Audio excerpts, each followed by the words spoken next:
And please ask yourself what you have learned here and what your takeaways are. Maybe even more important, what is not clear to you yet and how do you get clarification for that.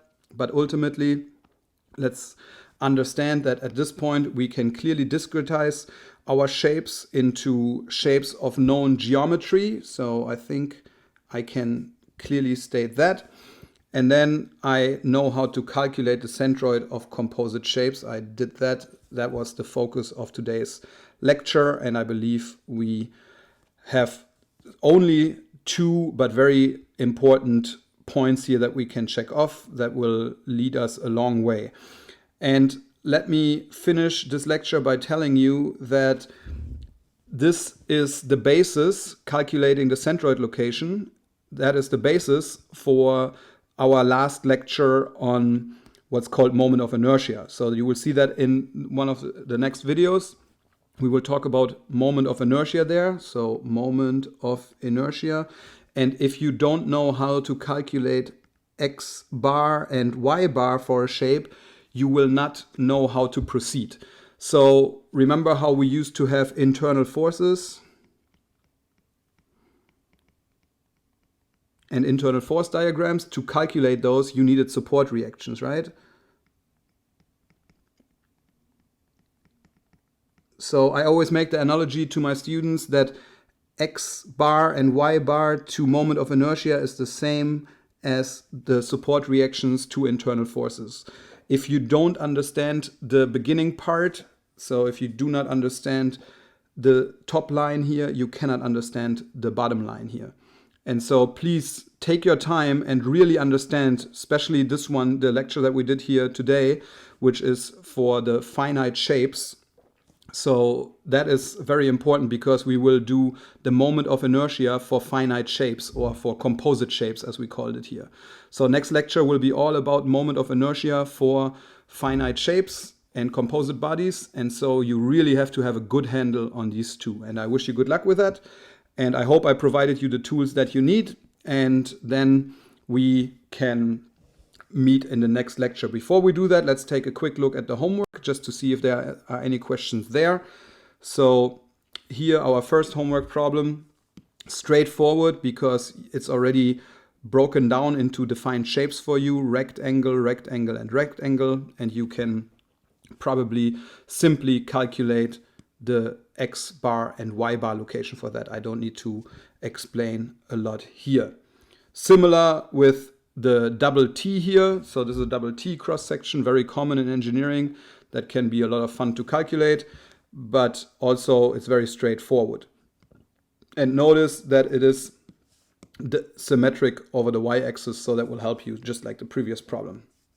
Now more interesting is probably this problem to you from a conceptual standpoint where you need to calculate x bar and y bar. So you can break this down into many shapes. In this case, I suggest that you actually create an entire rectangle here and then subtract this, because it's much easier to subtract a quarter circle than it is to add this shape here that you would create when you have a rectangle here and then you have this like carved out circle. And it's like here, it doesn't matter if you add it or subtract it, but it's probably easier in the context of the entire problem if you subtract this entire area, the entire triangle. And then last but not least, there's a 3D picture, but not to worry about it. It looks complicated initially, but really what you have to worry about is this front surface really, right? So the front surface here, that is the only thing where you have to calculate the centroid, because in this direction, so let me maybe call that, let me give that a dimension. So let's say this is x, this is y, and then this is z. If I were you, I would focus on the yz plane first.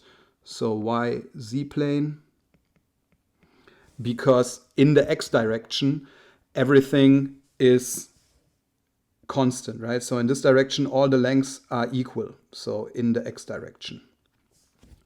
And so you can just focus on the yz plane, and you can then pretty much make it a 3D problem by adding the third direction, which is not really making it a 3D problem, just adding a third number to your calculations there, which is just half of the distance in the z direction. So, and that's why without a lot of explanation, we can ask you to find x bar, y bar, and z bar.